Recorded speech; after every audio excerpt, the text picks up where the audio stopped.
بسم الله الرحمن الرحيم. الحمد لله الذي أنزل على عبده الكتاب ولم يجعل له عوجا قيما لينذر بأسا شديدا من لدنه ويبشر المؤمنين الذين يعملون الصالحات أن لهم أجرا حسنا ماكثين فيه أبدا وينذر الذين قالوا اتخذ الله ولدا ما لهم به من علم ولا لآبائهم كبرت كلمة تخرج من أفواههم إن يقولون إلا كذبا فلعلك باخع نفسك على آثارهم إن لم يؤمنوا بهذا الحديث أسفا إنا جعلنا ما على الأرض زينة لها لنبلوهم أيهم أحسن عملا وإنا لجاعلون ما عليها صعيدا جرزا أم حسبت أن أصحاب الكهف والرقيم كانوا من آياتنا عجبا إذ أوى الفتية إلى الكهف فقالوا ربنا آتنا من لدنك رحمة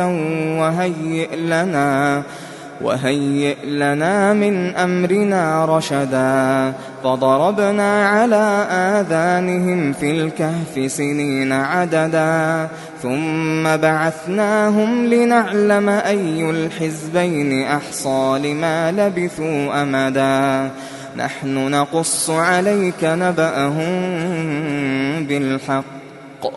إنهم فتية آمنوا بربهم وزدناهم هدى وربطنا على قلوبهم إذ قاموا فقالوا ربنا رب السماوات والأرض لن ندعو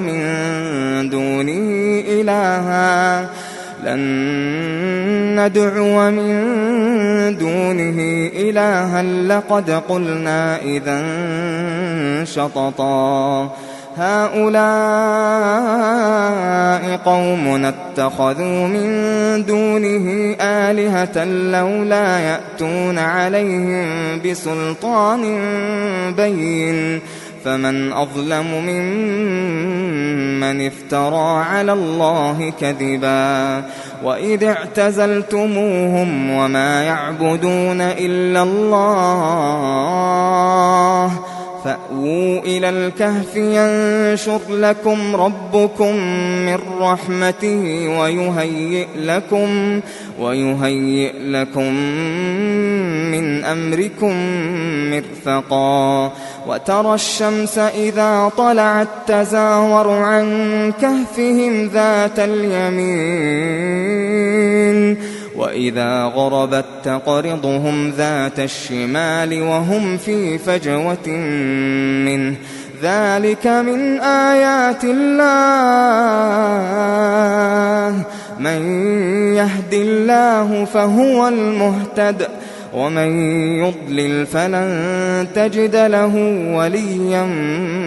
مرشدا وتحسبهم أيقاظا وهم رقود ونقلبهم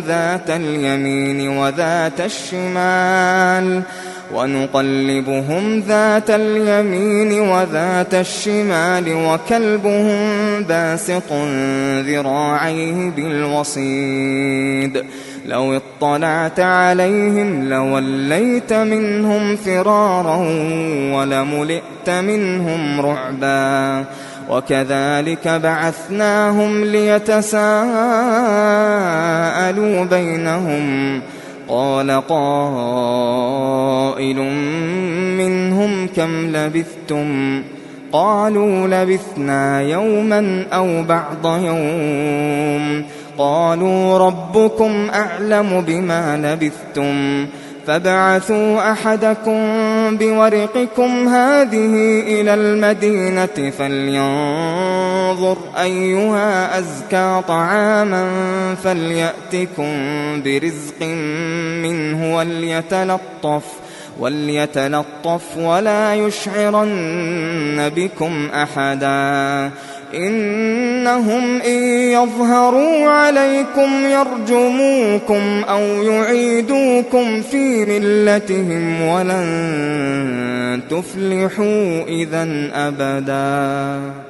وكذلك أعثرنا عليهم ليعلموا أن وعد الله حق وأن الساعة لا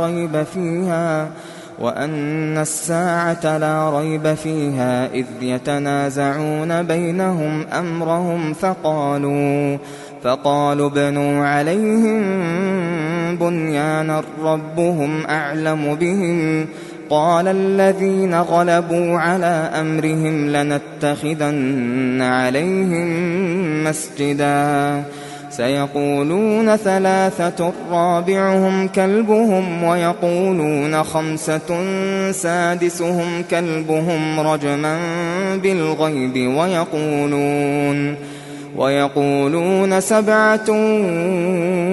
وثامنهم كلبهم قل ربي أعلم بعدتهم ما يعلمهم إلا قليل فلا تمار فيهم إلا مراء ظاهرا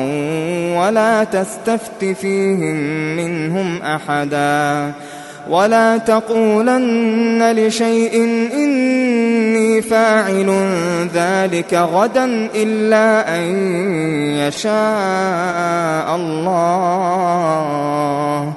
واذكر ربك إذا نسيت وقل عسى أن يهديني ربي لأقرب من هذا رشدا ولبثوا في كهفهم 300 سنين وازدادوا 9 قل الله أعلم بما لبثوا له غيب السماوات والأرض أبصر به وأسمع ما لهم من دونه من ولي ولا يشرك في حكمه أحدا واتل ما أوحي إليك من كتاب ربك لا مبدل لكلماته ولن تجد من دونه ملتحدا واصبر نفسك مع الذين يدعون ربهم بالغداة والعشي يريدون وجهه ولا تعد عيناك عنهم تريد زينة الحياة الدنيا ولا تطع من أغفلنا قلبه عن ذكرنا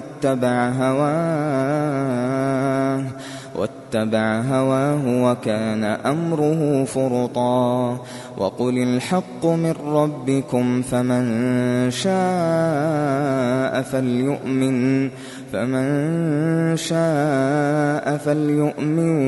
ومن شاء فليكفر إنا أعتدنا للظالمين نارا أحاط بهم سرادقها وإن يستغيثوا يغاثوا بماء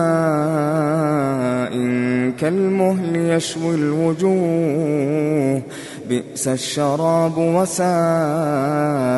مرتفقا إن الذين آمنوا وعملوا الصالحات إنا لا نضيع أجر من أحسن عملا أولئك لهم جنات عدن تجري من تحتهم الأنهار يحلون فيها من أساور من ذهب ويلبسون ثيابا خضرا من سندس واستبرق متكئين فيها على الأرائك نعم الثواب وحسنت مرتفقا واضرب لهم مثل الرجلين جعلنا لأحدهما جنتين من أعناب وحففناهما بنخل وجعلنا بينهما زرعا كلتا الجنتين آتت أكلها ولم تظلم منه شيئا وفجرنا خلالهما نهرا وكان له ثمر فقال لصاحبه وهو يحاوره أنا أكثر منك مالا وأعز نفرا ودخل جنته وهو ظالم لنفسه قال ما أظن أن تبيد هذه أبدا وما أظن الساعة قائمة ولئن رددت إلى ربي لأجدن خيرا منها منقلبا قال له صاحبه وهو يحاوره أكفرت بالذي خلقك من تراب ثم من نطفة ثم سواك رجلا لكن هو الله ربي ولا أشرك بربي أحدا ولولا إذ دخلت جنتك قلت ما شاء الله لا قوة إلا بالله إن ترني أنا أقل منك مالا وولدا فعسى ربي أن يؤتيني خيرا من جنتك ويرسل عليها حسبانا من السماء فتصبح صعيدا زلقا أو يصبح ماؤها غورا فلن تستطيع له طلبا وأحيط بثمره فأصبح يقلب كفيه على ما أنفق فيها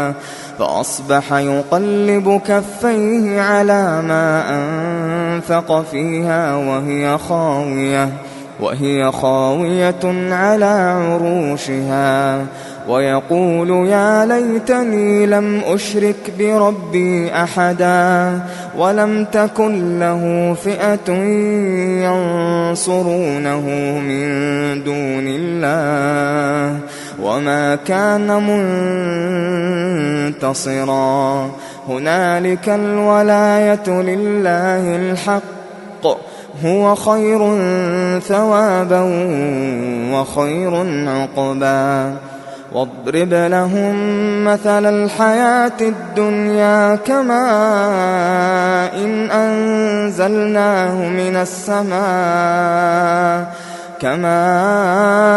أنزلناه من السماء فاختلط به نبات الأرض فأصبح هشيما تذروه الرياح وكان الله على كل شيء مقتدرا المال والبنون زينة الحياة الدنيا والباقيات الصالحات خير عند ربك ثوابا وخير أملا ويوم نسير الجبال وترى الأرض ويوم نسير الجبال وترى الأرض بارزة وحشرناهم فلم نغادر منهم أحدا وعرضوا على ربك صفا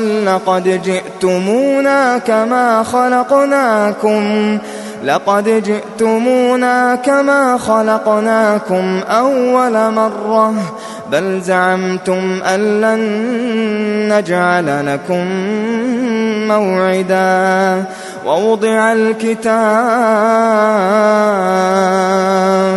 ووضع الكتاب فترى المجرمين مشفقين مما فيه ويقولون يا ويلتنا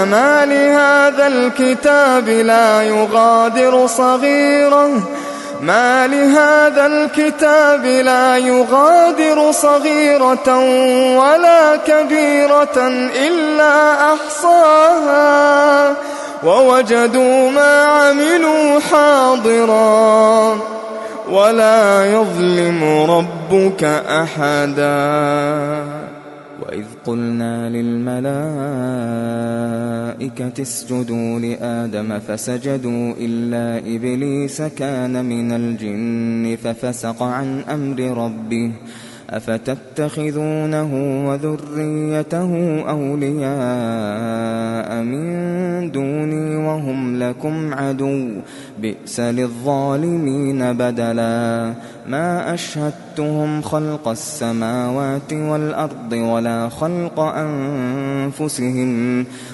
خلق أنفسهم وما كنت متخذ المضلين عضدا ويوم يقول نادوا شركائي الذين زعمتم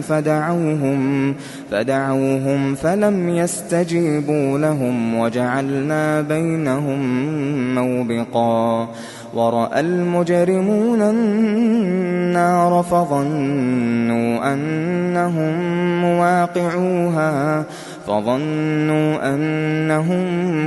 مواقعوها ولم يجدوا عنها مصرفا ولقد صرفنا في هذا القرآن للناس من كل مثل وكان الإنسان أكثر شيء جدلا وما منع الناس أن يؤمنوا إذ جاءهم الهدى ويستغفروا ربهم إلا أن تأتيهم سنة الأولين أو يأتيهم العذاب قبلا وما نرسل المرسلين إلا مبشرين ومنذرين ويجادل الذين كفروا بالباطل ليدحضوا به الحق واتخذوا آياتي وما أنذروا هزوا ومن أظلم ممن ذكر بآيات ربه فأعرض عنها ونسي ما قدمت يداه إنا جعلنا على قلوبهم أكنة أن يفقهوه وفي آذانهم وقرا وإن تدعهم إلى الهدى فلن يهتدوا إذن أبدا وربك الغفور ذو الرحمة لو يؤاخذهم بما كسبوا لعجل لهم العذاب بل لهم موعد لن يجدوا من دونه موئلا وتلك القرى أهلكناهم لما ظلموا وجعلنا لمهلكهم موعدا وإذ قال موسى لفتاه لا أبرح حتى أبلغ مجمع البحرين أو أمضي حقبا فلما بلغا مجمع بينهما نسيا حوتهما فاتخذ سبيله في البحر سربا فلما جاوزا قال لفتاه آتنا غداءنا لقد لقينا من سفرنا هذا نصبا قال أرأيت إذ أوينا إلى الصخرة فإني نسيت الحوت وما أنسانيه إلا الشيطان أن أذكره واتخذ سبيله في البحر عجبا قال ذلك ما كنا نبغ فارتدا على آثارهما قصصا فوجدا عبدا من عبادنا آتيناه رحمة من عندنا وعلمناه من لدنا علما قال له موسى هل أتبعك على أن تعلمني مما علمت رشدا قال إنك لن تستطيع معي صبرا وكيف تصبر على ما لم تحط به خبرا قال ستجدني إن شاء الله صابرا ولا أعصي لك أمرا قال فإن اتبعتني فلا تسألني عن شيء حتى أحدث لك منه ذكرا فانطلقا حتى إذا ركبا في السفينة خرقها قال أخرقتها لتغرق أهلها لقد جئت شيئا إمرا قال ألم أقل إنك لن تستطيع معي صبرا قال لا تؤاخذني بما نسيت ولا ترهقني من أمري عسرا فانطلقا حتى إذا لقيا غلاما فقتله قال أقتلت نفسا زكية بغير نفس لقد جئت شيئا نكرا قال ألم أقل لك إنك لن تستطيع معي صبرا قال إن سألتك عن شيء بعدها فلا تصاحبني قد بلغت من لدني عذرا فانطلقا حتى إذا أتيا أهل قرية استطعما أهلها فأبوا أن يضيفوهما فوجدا فيها جدارا يريد أن ينقض فأقامه قال لو شئت لاتخذت عليه أجرا قال هذا فراق بيني وبينك سأنبئك بتأويل ما لم تستطع عليه صبرا أما السفينة فكانت لمساكين يعملون في البحر فأردت أن أعيبها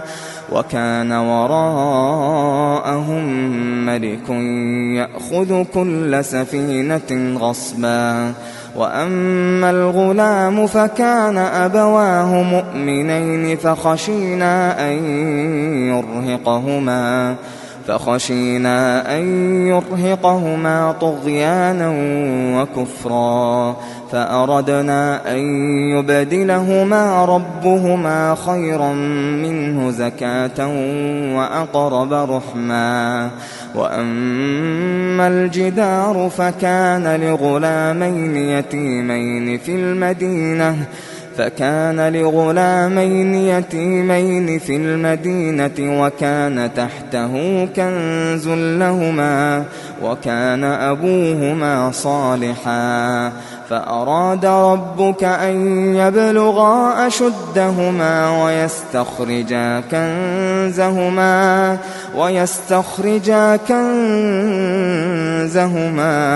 رحمة من ربك وما فعلته عن أمري ذلك تأويل ما لم تسطع عليه صبرا ويسألونك عن ذي القرنين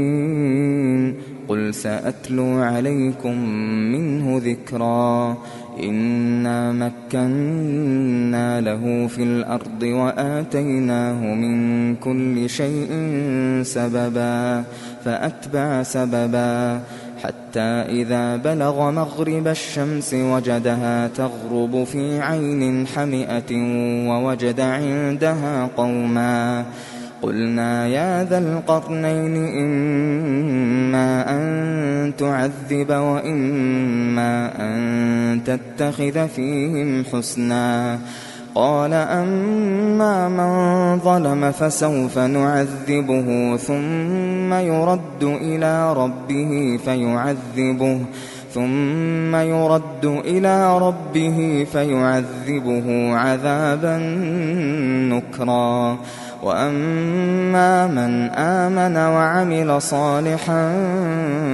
فله جزاء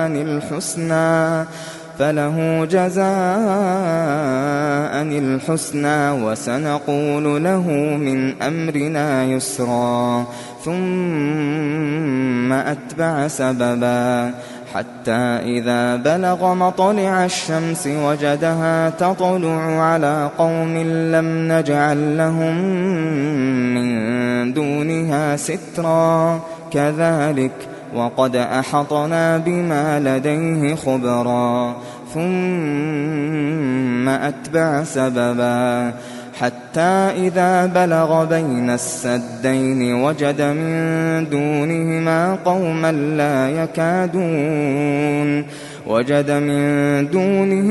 قوما لا يكادون يفقهون قولا قالوا يا ذا القرنين إن يأجوج ومأجوج مفسدون في الأرض فهل نجعل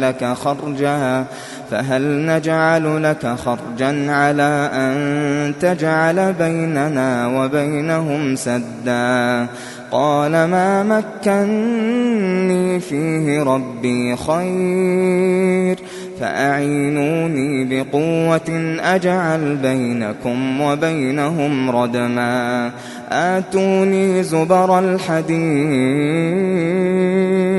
حتى إذا ساوى بين الصدفين قال انفخوا حتى إذا جعله نارا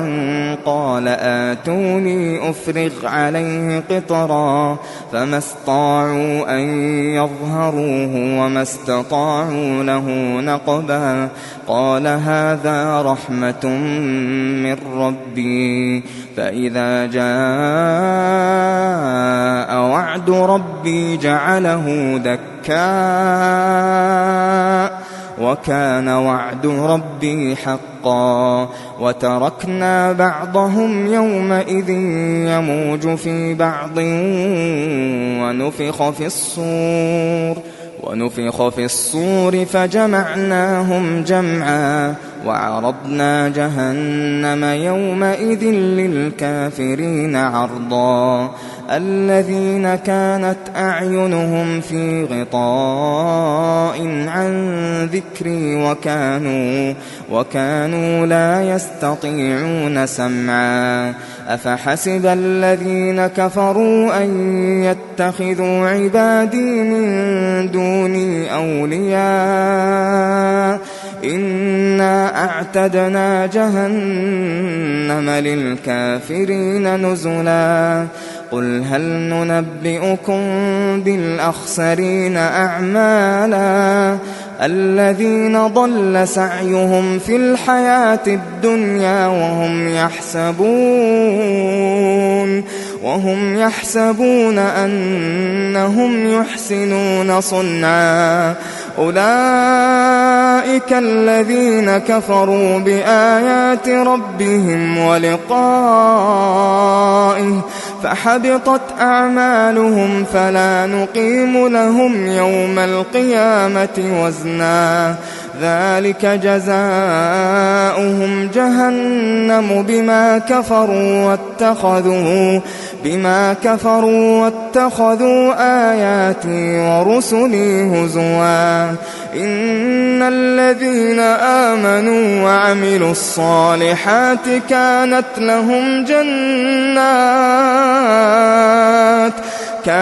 لهم جنات الفردوس نزلا خالدين فيها لا يبغون عنها حولا قل لو كان البحر مدادا لكلمات ربي لنفد البحر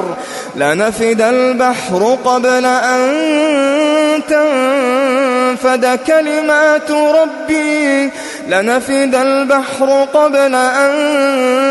تنفد كلمات ربي ولو جئنا بمثله مددا قل إنما أنا بشر مثلكم يوحى إلي أنما إلهكم إله واحد فمن كان يرجو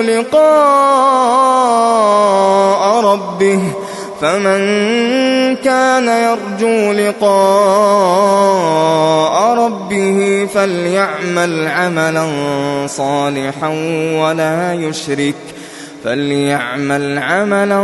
صالحا ولا يشرك بعبادة ربه أحدا.